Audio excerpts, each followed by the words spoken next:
brought up with some of Argentina's problems. Right, but that's a fairly political topic as well. it's right? quite political. Good morning. There she is. Couldn't really get consensus around it. I think you might with Brazil in the G20. I think you're on mic.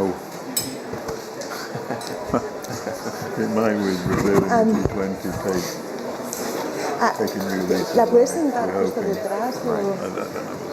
Hi, Catherine. Hey, nice to see you again. Thank you. Love it. Love it. Swag. Swag. Oops, sorry. Excellent. Catherine.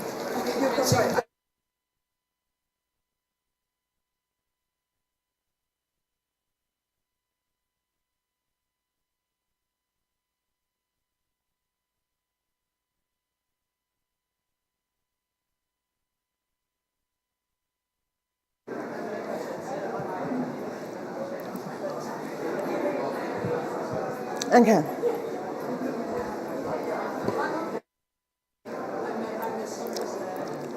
Don't worry, she sent you a huge hug. Okay. Good morning to everyone, and welcome to our event on net zero policy. In our collective pursuit of a net zero future, we stand at a critical juncture. A year after the launch of Integrity Matters, significant developments have occurred and have unfolded, with witnesses, companies, benchmarking themselves against the criteria of the HLEC recommendations. We've seen companies making efforts to integrate some of the criteria. We equally have seen the emergence of international standards on climate-related disclosures, which means a significant step forward, and at the same time we have got the European Sustainability Reporting Standards, which are the most ambitious on the table.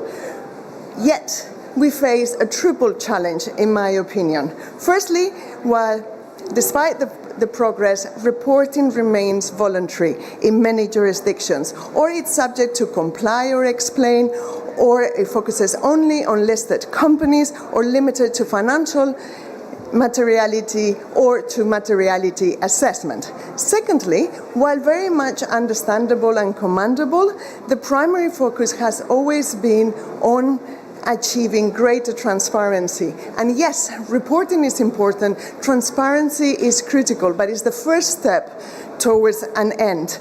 With the urgency we face, with a mere 26 years ahead of us, we need to understand that transparency and transition plans are only the first step, because when the actual work starts, in where companies and financial institutions are actually implementing and acting upon those transition plans. Clinging to the belief that transparency, voluntary action, investor engagement, or managing climate risks from a financial perspective is going to solve, and is going to get us to net zero is, at the very least, overly optimistic. We need to go farther.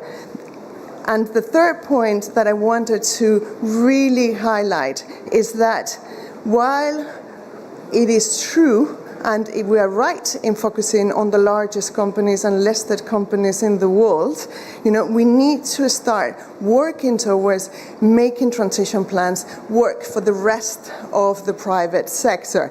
And we need to start looking at what are the obstacles and the hurdles within policy frameworks that impede those companies to progress on the implementation of transition plans. For all those reasons, the 10th recommendation of Integrity Matters actually call for the development of regulation and standards precisely in those areas to navigate the slings and arrows of sustainable finance regulatory frameworks and more broadly transition planning policy.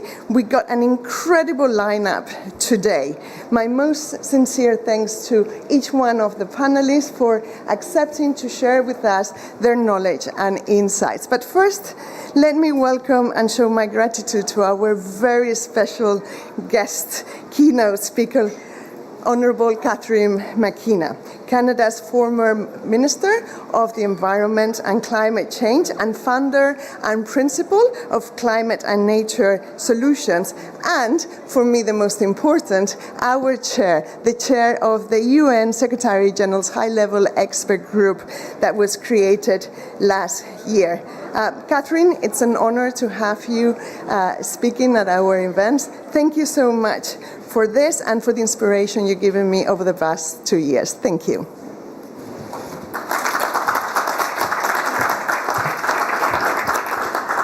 Well, thank you very much, Helena, and it's great to be at the Spanish Pavilion. And Helena is a major force. We would not all be here today. There wouldn't be such a great announcement today if it wasn't for the hard work of Helena. We're very fortunate to have you as a member of the high-level expert group, also a woman leading on climate. So look, it's a year out. Last year with the UN Secretary General, the panel that I chaired, the high-level expert group, we announced recommendations for real net zero. What are the standards and criteria that are required when you say you're net zero? You put up your hand and say you're a climate leader. You got to do the work. And what are the things you can't do? Because the Secretary General is also very concerned about greenwashing, in particular by major corporates, financials, and financial institutions. So just a reminder, because I think it's always good to remind ourselves what the report laid out. It's very short, so if you haven't read it, it's only 10 recommendations. And if you're a corporate, only or financial institution, city or region, only 9 even apply directly to you. One, you can't just have a long-term pledge. 2050 or 2040 is great, but I've already said this joke a lot, so apologies if you already heard it, but my son is always like, are you going to be alive at 2050? And so then I said, that's the plan. But his point is that's way too far out. We need to have interim targets, and that means that folks need to do the work now. In particular, we know 2030 is such a critical deadline. We've seen the global stocktake. We are not near where we need to be. We need to reduce emissions by half by 2030, and so there's a lot of work to be done by everyone. 2, you need a transition plan. Transition plan, transition plan, transition plan. That's how businesses work. You have plans, and that means it's not just your ESG or your climate person doing the work, it's across the board, including at the highest levels. And your transition plan needs to cover all your emissions across scopes. You need to be doing this on a science-based targets. And essentially, you need to show how your emissions going down now and your money going from fossil fuels to clean now. There's other things, avoiding deforestation, not lobbying against climate policy, and transparently reporting on progress. We did say what you can't do. You can't claim to be net zero while building or investing in new fossil fuel supply. That's just the science. That's also the International Energy Agency has been clear about that. You can't simply buy credits rather than reducing your own emissions. And as I mentioned, you can't just lobby to undermine government action. In fact, we need an ambition loop. We actually need businesses lobbying for more government action because businesses need governments to act to be able to meet their own targets. But we had our 9th recommendation, and I think that is critically important because I've seen great businesses. We have some represented here, but there are lots of businesses, financial institutions, cities and regions that have really stepped up, and that's awesome, and we need to be celebrating them, and they are recognizing that our net zero report is the North Star. No one is perfect yet, but they're really driving change. But there's a whole bunch of folks who are doing nothing or worse, greenwashing, or maybe they're both terrible. So to have a level playing field for everyone, we need to move to regulation. That was recommendation 10, and that is something that Helena has been working very hard on, but also PRI and a number of the folks here represented here are very committed to supporting as well. Obviously, that is not something the HLAG group does. That's something that regulators do, but having a real conversation about what's required, what are the challenges, what are the opportunities, and also not overburdening businesses in terms of requirements. I'll just maybe put it in context. This is what I'll end on because this is kind of the reality check. So I'm from Canada. It's good that we've got Eric also from Canada. I don't think anyone else here Canadian? No? Maybe. Oh, well, yes, okay. We do have some Canadians in the audience. That is great. But in Canada, we watched 18.5 million hectares of forest burn this year. That's over a third the size of Spain, which Spain has been having its huge challenges when it comes to fires and extreme heat as well.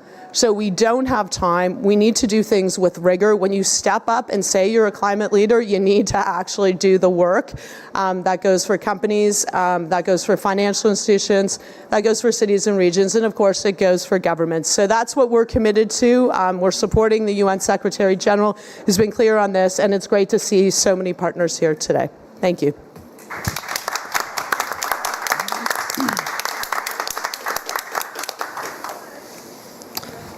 Hi, shall I, Helena? Yeah, I'll do it. Hi, everyone. I'm Nathan Fabian from the PRI, and I'm hosting this session. We are streaming live, so there may be an online audience, everyone. I'll just quickly introduce my colleagues. This is Tom Taylor, who's the head of climate finance for Aviva. And then we have Irene Hemskerk, who's the head of climate change centre at the ECB. Then we have Richard Kazul-Wright, who's director of the division on globalisation and development strategies at UNCTAD. Then we have Eric Usher, who's the head of UNEP FI, and we have Joe Tyndall, who is the director for the Environment Directorate at the OECD. Now, as it is a COP, people will need to come and go through this session, and so please understand that if you're in the audience.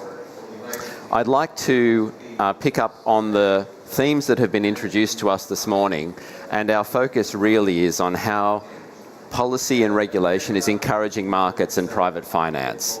That's the theme of the discussion. And Eric, I'd like to start with you, if I may. What would you say is the state of progress by financial actors on net zero, and what is needed in terms of coordination and exchange between regulators? Thanks very much, Nathan, and a real pleasure to be here. Is this working? I don't think you're on yet. Hello? Yep, okay, now it's working. There we go. So you may ask the question, why are we here? We're all about voluntary. UNEP FI, we established with Global Compact the PRI almost 20 years ago, and then more recently Principles of Sustainable Insurance, Principles of Responsible Banking. Those are our main frameworks. And then working with GFANZ, we convened 3 of the GFANZ alliances, one jointly with PRI, which is the Asset Owner Alliance, which was the first. The biggest by many measures is the Net Zero Banking Alliance. And also the Insurance Alliance, which, as some of you know, we've had some challenges with recently. Tomorrow we're going to launch a 4th alliance of export credit agencies. So the work continues, and these are voluntary. And so it begs the question, what's the relationship between voluntary and mandatory? And, clearly, we believe voluntary commitments, are critical in raising the overall commitment in the finance sector, helping define the contribution to issues like climate change. But to really play their role and accelerate decarbonization, FIs need a predictable and able policy environment. They can only go so far before you start to see a framework laying into place. And I think critically, if we start to think about the net zero objective, it's quite important that the policy environment starts to be increasingly forward-looking. Many of the rules right now tend to concentrate on what sustainable policy is today and the reorientation of capital direction. This is part of the solution. We need more emphasis in terms of the dynamic process of being sustainable, so looking forward. And, as Ravi Menon, who many of you know from Singapore Mass, has said, to reach net zero, greening the economy is more important than growing the green economy. And so it starts, and we see a lot of positive developments, interesting developments out of the EU with the taxonomy. I think we have 45 countries or regions have developing or implementing taxonomies today. China was an early leader with their green lending practice. So there's a coming together, there's a confluence, but we need public and private actors working, not one waiting for the other, but working together to develop, define best practice, and then lead to what essentially becomes normal practice, from, we'd say, sort of storming to norming. And so I think that's why this mandate within the H leg is in many ways the most important, and have high expectations what can be done here. Thanks, Eric. And just a really quick follow-up. When you're saying look forward in the policies and regulations, what are we looking forward at? Is it the ambition issue that needs to be drawn into the regulations? Is there big gaps? Do you have a clear sense of what we're looking forward at? I mean, one example would be in terms of taxonomies, often they're seen as a somewhat static tool. Right. But I think now, at least within the EU taxonomy, the notion that companies have to report not only on revenue, how much revenue is sustainable, but also on CapEx, it starts to give you this forward view. And I think that type of thinking really helps firm up the notion that it's not so important where companies are today. What's important is what are their plans, their transition plans. Perfect. As Catherine said. That's excellent. Okay, revenue looking back, CapEx looking forward. Very nice, thank you. Irene, can I come to you next, please? So central banks have obviously been very active, which is wonderful. And if we're thinking about financial stability and prudential requirements, what has been the role of collaboration so far between central banks, and what can we learn for the next phase of central bank activity? Thanks so much, and great to be here. I had to accelerate my pace a bit to be on time, but I think this is only a small compared to the acceleration we need to reach net zero. Absolutely. So I think there we really need to set up our pace, and I think we can all agree on that. On the central banking side and supervisory side, we see transition plans as a very important tool to really set the targets between, but as a risk management tool to really make it forward-looking. And we've done quite a bit on that ourselves. We looked at, we have a very ambitious plan to have all our banks compliant with our climate-related and environmental risk expectations. So by the end of 2024, we want to have all banks to be fully compliant. And we set intermediate targets to even meet them, and we even issued periodic penalty payments if they don't.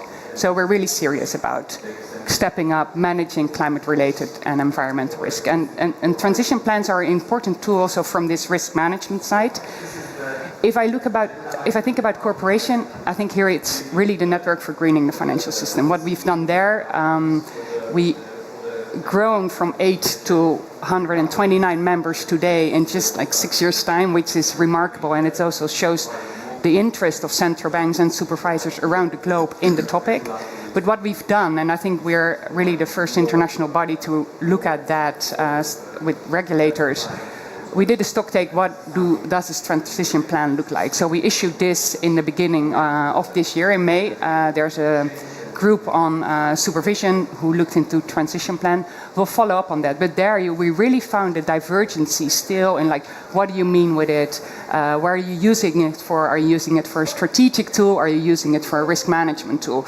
So I think there the findings show that there's really more progress needed, but being together within the network for greening the financial system and thinking of, okay, how do we set it up and what is it, the state of play at the moment? I think this is really important because I think we all agree that we can think of, okay, I want to be somewhere in 2050. And I hear also at the COP here so many commitments, okay, I want to become net zero. But you all know that like a goal without a plan is just a wish. So how do we get it back and how do we make it and also use it as an important risk management tool? So there are a lot of things going on at that front.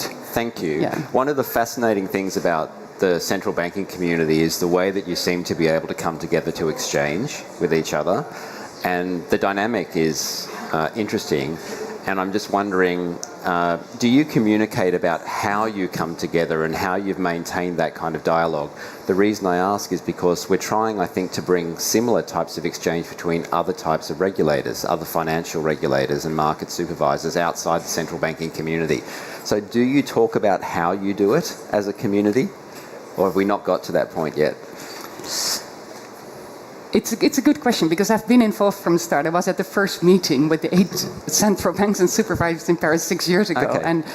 And we were just thinking, okay, there's a need. But I think there's really a conviction within the community that it's a risk. Yeah.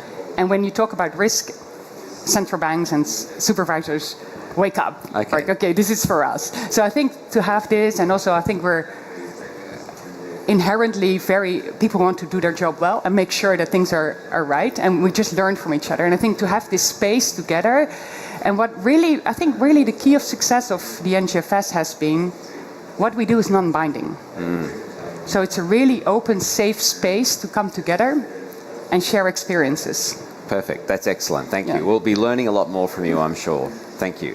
So, Joe, now I know we've only got you for 5 minutes or so. Oh, You're okay? No problem. Well, as you need to, because I know you've got another speaking engagement. So from the OECD's perspective, what's your view of transition plans? Which actors are they relevant for? And what's our progress so far? Okay, so this is a really important area, and I think it's worthwhile remembering how far we have come. Because it's only a few years ago that sustainable finance discussions were largely focused on defining what is green, labelling products along those lines in order to help guide capital allocation and reduce greenwashing. So that was a pretty baby step, really. But now, at last, in the last recent years, we've got that understanding that that's simply not enough, that it has to be underpinned by a clear transition action plan, giving a set of actions about exactly what companies are going to do by way of time-bound, cross-cutting actions to transform their business models, operations and assets to get to net zero. The actors involved are significant, and I'll start with policymakers. And obviously I think what is happening now is that we're starting to see that policymakers have to mandate clear, comparable and consistent information from non-state actors. Voluntary is good, but I think really mandating something from a policy level helps to fix that in place. I think from the private sector side of things, obviously this is what this is really focused on, there is increasing recognition that transition plans are key to scaling up financing for the transition. So that's an incentive to make sure there is credibility and something firm underpinning the high level, we will go net zero kind of thing. Now, as we've already heard, there's a lot of work going on, and the OECD published guidance on transition finance last year, alongside a paper report on mechanisms to prevent carbon lock-in in transition finance. So we have contributed to this plethora of materials and approaches, people trying to develop standards and so on.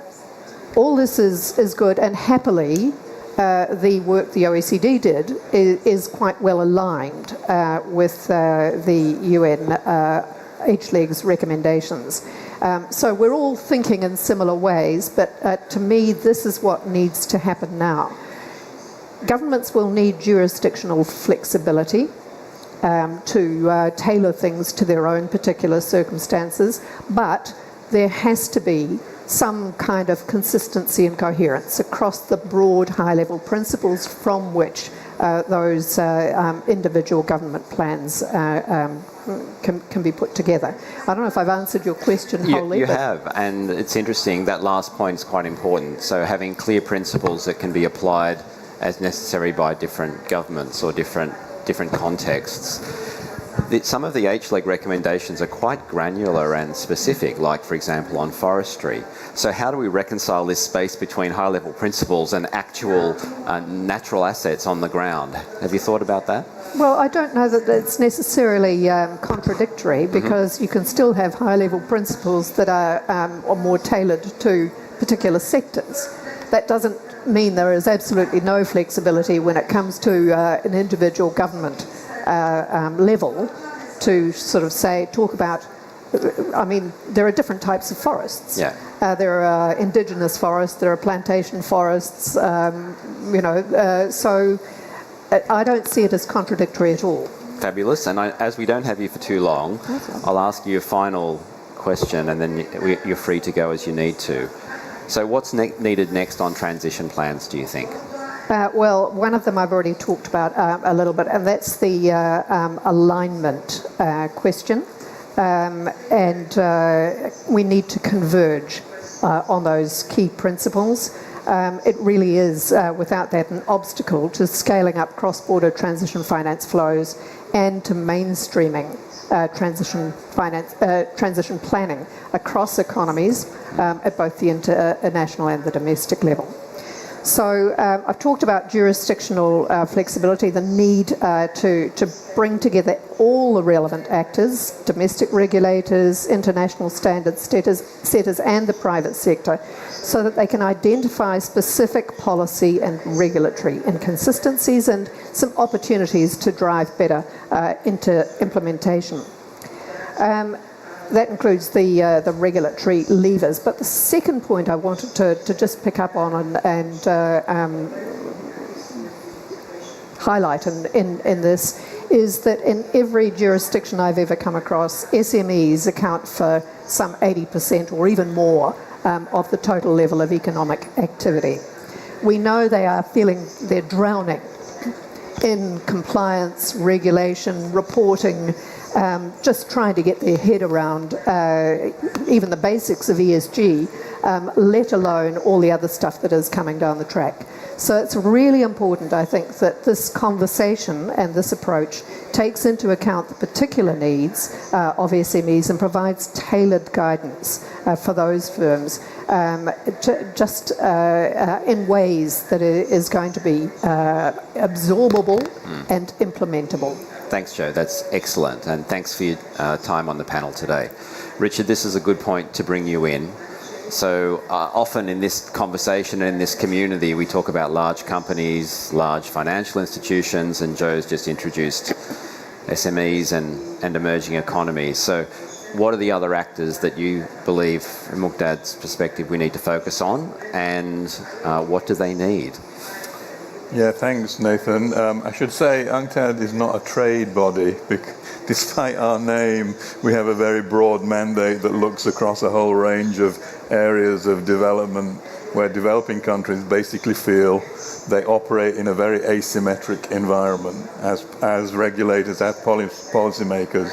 And I guess there's a fear in a lot of developing countries that if we move, as I think we should, into a regulatory space for non-state actors, the rules of the game will once again be determined by the advanced economies and will be imposed on countries that have very little to do with the actual problem that we're talking about. For the vast majority of developing countries, they're not responsible for the climate challenge. There are some big players in that space from the developing world that have a very important role to play, but for the majority that's not the case. And we've experienced that in a whole set of areas, either because advanced economies have refused to move into a regulatory space. That's true of, for example, technology transfer, where UNCTAD has long fought for rules on technology transfer. It's going to be a big issue in the climate space. We've never been able to move in a satisfactory direction in that space.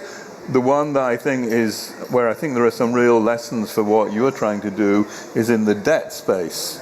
As you know, this is a profoundly constraining factor on developing country opportunities, both for development and for climate. We have a set of principles on responsible borrowing and lending that we designed and have tried to advance and implement.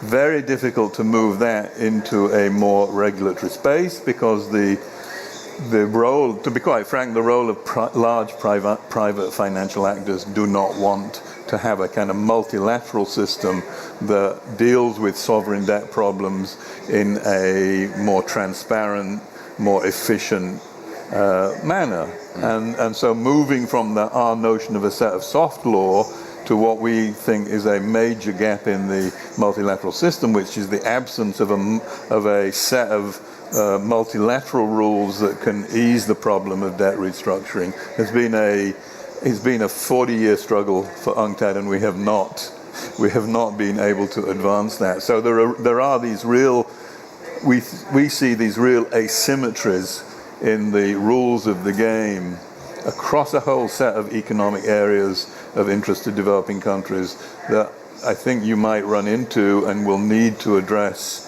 fairly quickly if you're going to establish the trust with developing country policymakers to actually advance the initiative in a timely and significant way.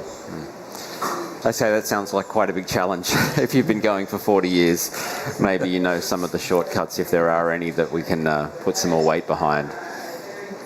So thanks for that. Tom, so Aviva has done excellent work over many years on the way the financial system functions, and so you should, I hope, have a view of what the key gaps are in the way the financial system's functioning at the moment. So share us any thoughts on that, and also your views about how private finance should connect with the policy process, please. Yeah, thank you, Nathan, and thank you, Elena, for convening just this brilliant set of people. It's so good to have everybody talking about the importance of transition plans, because I think the transition plan is far more important than a net zero commitment, because it's telling you what you're going to do now. It brings it from 2050, which, as Catherine said, with her son asking if she'll still be around. None of the CEOs in private finance who are making a commitment to net zero plan to be in the boardroom in 2050. But a transition plan they have to report on every year brings it into the boardroom. But for private finance, we know that we need an enabling environment that allows us to implement our commitments. And creating that enabling environment is a function of the policy environment. And therefore, we've got a vested interest in going to our regulators and policymakers and governments and saying, please help us out. We want to do these things. We're doing what we can. But we could do so much more if we work together and we harness that ambition loop that Catherine talked about. So that's really, really important. The role of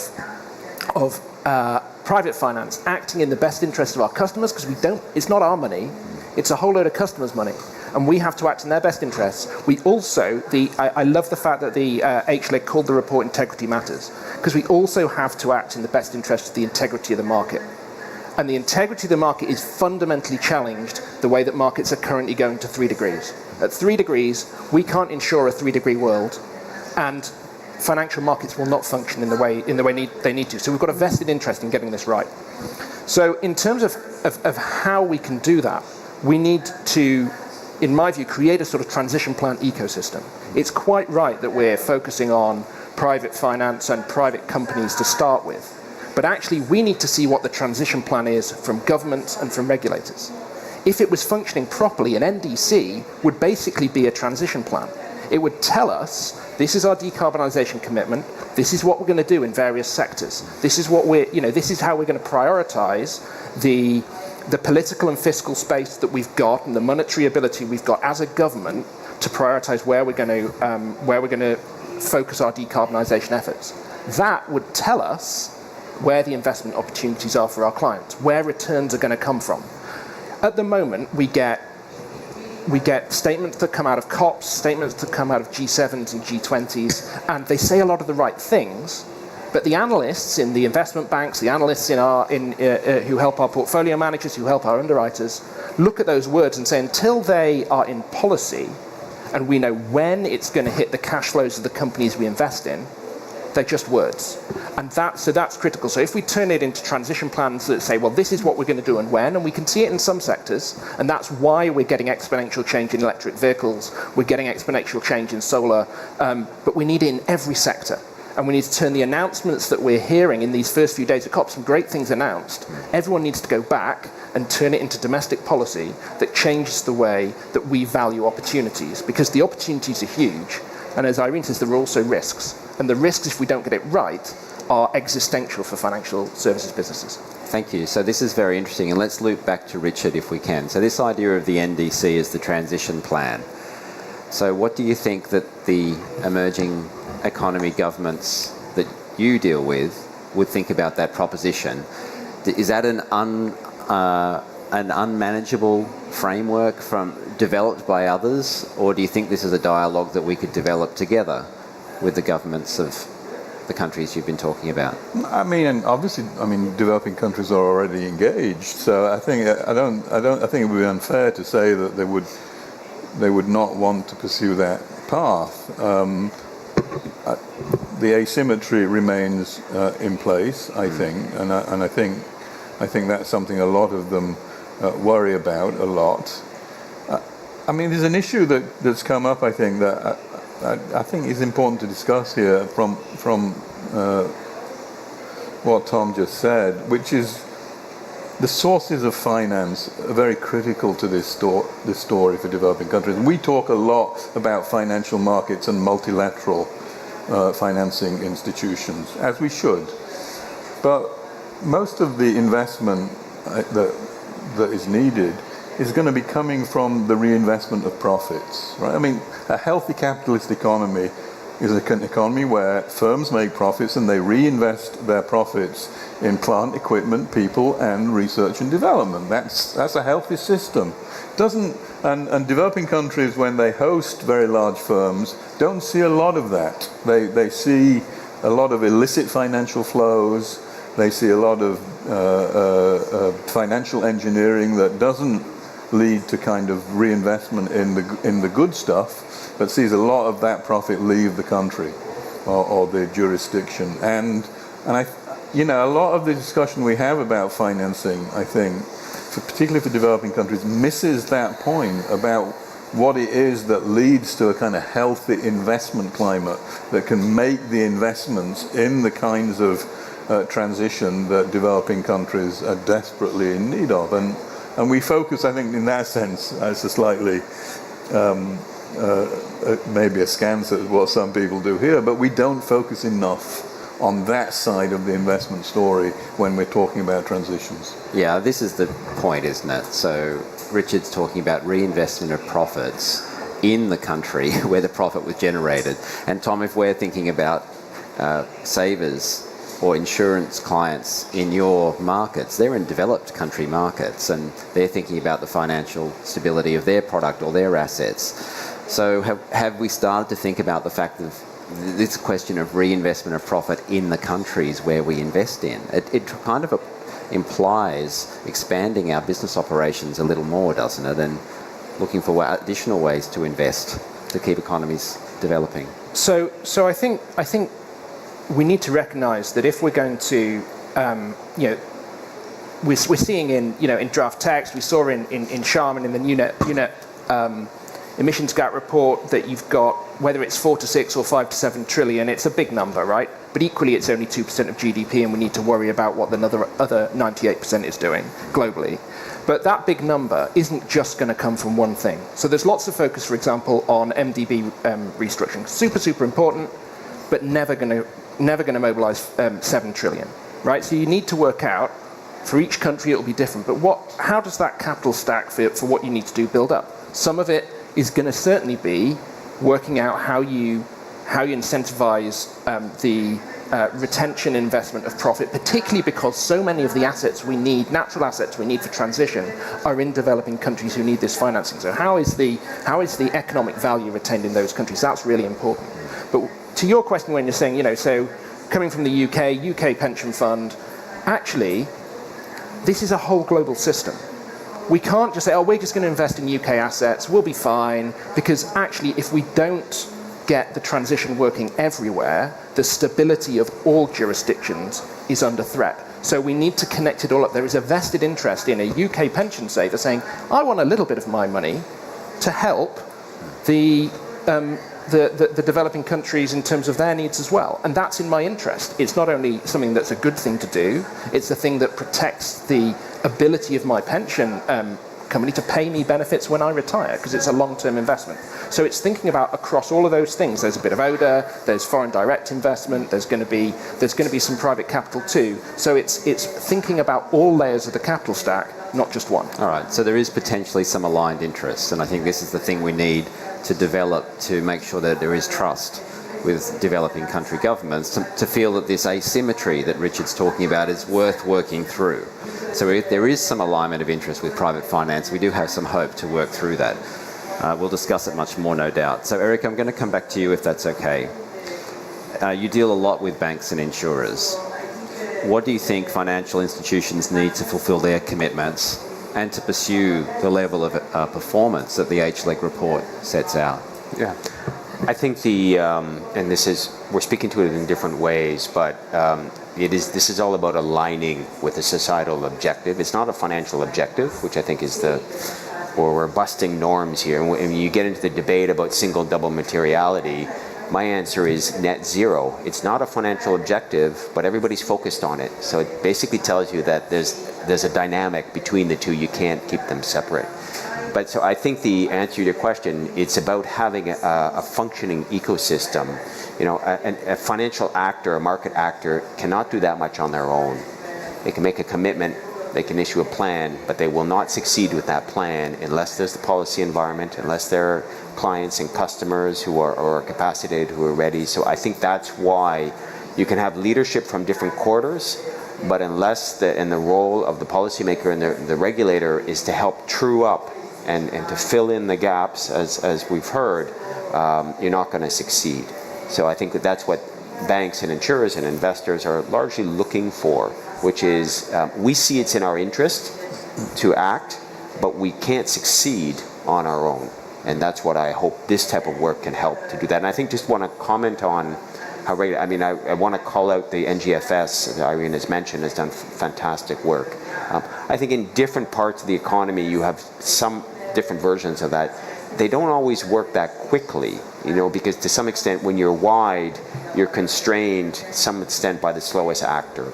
And so what we need is a combination of ambition setters and then the ability to mainstream. And I think that applies to regulators. I think one of the things about voluntary norms of the types we're working with, they're typically global, they have their weaknesses, but you don't have an issue of interoperability problems because you're setting a global standard. When you go to regulation, it's going to be jurisdictional, and there's going to have a lot of patchwork challenges. And so what we call for, you know, from a bank insurance perspective is, as regulation develops, learn from each other, learn from voluntary, let's create things that create global standards, even applied jurisdictionally.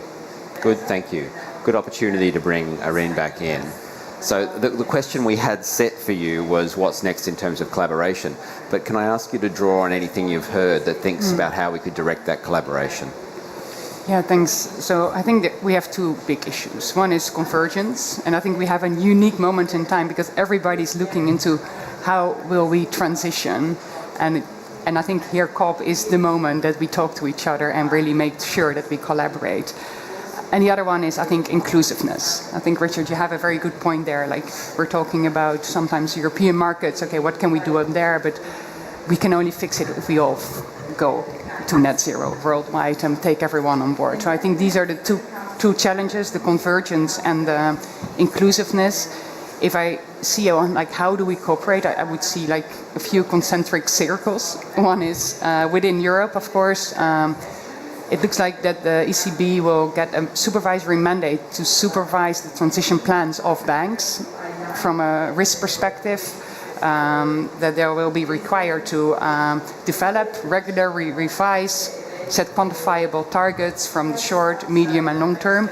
So we have to find out within Europe, okay, but what do we want to see in those kind of transition plans for banks and how are we going to supervise it? So that's the European space. And of course, we will continue to work within the NGFS to see, okay, what is next and how, and what Eric said, okay, it's good to see, okay, how can we accelerate and learn from the best and take the rest on board? That's what I see happening in the NGFS, and we'll continue to work there. The FSB is going to look at it, the Basel Committee, I think so all these international financial sector groups and standards, there I see a big push for collaboration, coordination already. But then I think we're still navel-gazing because we're still looking into our ecosystem here while our ecosystem is wider. So we, of course, banks need to know, and insurance companies, where do they invest in and how do those transition plans talk to each other. I think there is really the biggest thing now that we need to focus on. What is the ISSB doing at this front? What is happening? Also, how can we put that under the umbrella of the HLAC, how that tie together so everything talks to each other. And again, I think we have the moment in time to make sure that we can make it happen. I think we all have to just carry this responsibility and fill it in. Yeah. So inclusiveness and convergence. Yes. The mutually dependent ideas. Tom has us throwing in NDCs as transition plans, which is excellent. It's Richard's comment on having to deal with sovereign debt that's got me a bit worried. about how we're going to try and do both of these things at the same time. So maybe I can ask you, Richard, is there enough you're hearing from this conversation to give you some confidence about how we move forward? Yeah, I mean, I agree with what a lot of everyone has said. So, I mean, I do think you do have a job of bringing in developing countries to this conversation. I really do. Which is not to say there are not issues that are still to be resolved with, non-state actors in the developed world as well. I mean, I'll go back to my example of the use of profits for the investment story. There was a great study by Bill Lasonic for the Institute for New Economic Thinking, who looked at the distribution of net income between, I think, 2002 and 2018 of the firms in the S&P 500 to see how they were using their net income. And of course, he finds that 9 out of every $10 is used either to buy back shares or to distribute as dividends. It doesn't leave a lot left over to make the kind of investments in plant, equipment, people, and research and development that we need in all spaces, including the climate space. And there was the Biden administration actually began a legislative action to outlaw share buybacks. It hasn't gone very far. I think it's still sitting somewhere in Congress, but it's an initiative. And share buybacks were illegal, of course, themselves until the late 1990s. I think it was the Clinton administration that relaxed the rules on share buybacks. So, I mean, there's a lot of stuff to be done, not only in bringing in developing countries. I think there are also a lot of stuff to be done within the regulation of non-state actors in developed countries too. Thank you.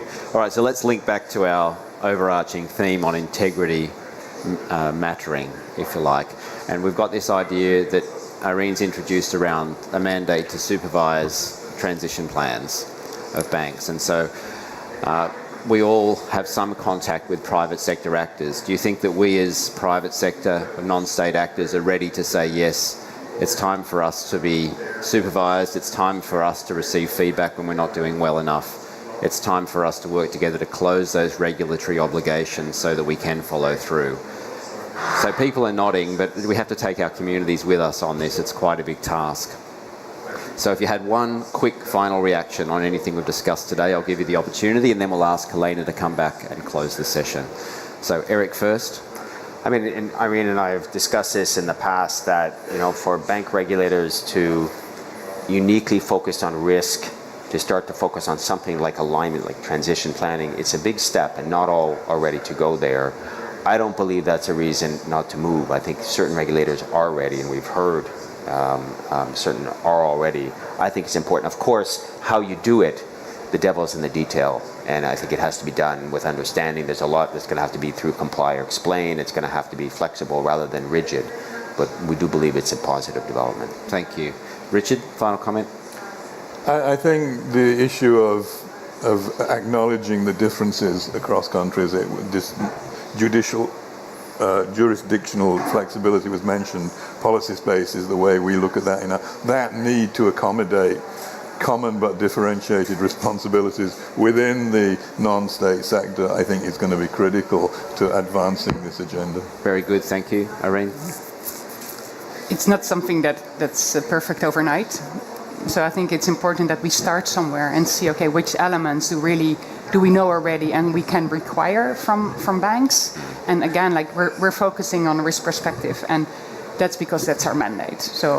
But I think there's a wider group of stakeholders who can look at the wider part, and I think it's also so important that what we're requiring from a risk perspective is part of a bigger transition plan. So I think it's from the strategy and the risk that should be based on the same footing, of course. So to see, okay, how can we mature that as fast as possible and learn from each other? So this whole development needs to go faster, but at the pace that everybody can keep up. Of course, that's the point, isn't it? We need all actors to advance what they're doing at the same time. That's the challenge here. Tom? So I love what Irene said. I think making a start and realizing that you're going to iterate on it. As you do this, you're going to get better, and so your report updates.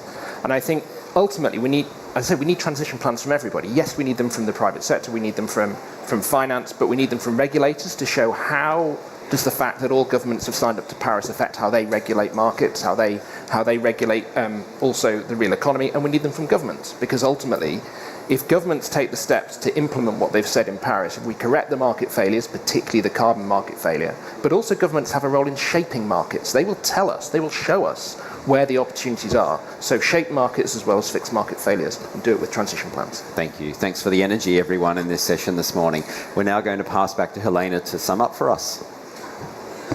Thank you so much for such an insightful conversation. From my side, if I were to summarize the panel discussion, I would have two key takeaways. Right? The first one is that we need effective policies in action. Effective policies, yes, for greater transparency on transition plans, but also to move from reporting regulation to behavioral regulation. It's all very good to have a transition plan and to report on that, but it's also about the criteria that transition plan meet. But we also need policies to create an effective transition planning ecosystem and policy framework, and that's absolutely critical. And some have gone even farther, saying that we need transition plans also for regulators, for countries, and for the international financial institutions. Now, the second key takeaway is that more than ever, the call that